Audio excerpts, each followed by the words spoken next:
I would say it is somewhat surprising to have, such a devastating event in January. I think it's no surprise that we basically have a year-round fire season in California. However, the such a destruction on this scale is not often seen in the month of January.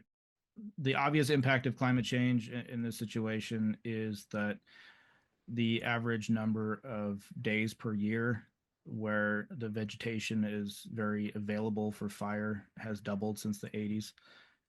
So the fire season has been growing longer and longer in California. And of course, there are these kind of variances I mentioned. Maybe a bigger grass crop because of a wetter year. On the other hand, you also have compounding drought conditions, which has been increasingly a factor across the state of California over the last few decades.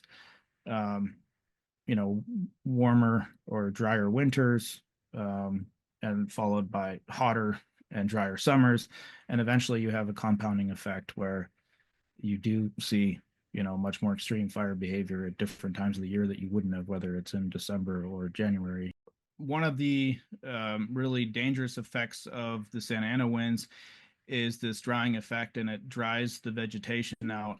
The vegetation becomes the most dry at any point during the year during a Santa Ana wind event, and the or the moisture content within the fuel, and fuel meaning the vegetation, the moisture content, um, which is expressed in a percent, goes down to single digits. And so this means that the fuel itself becomes extremely available for fire, and can catch and carry fire very quickly.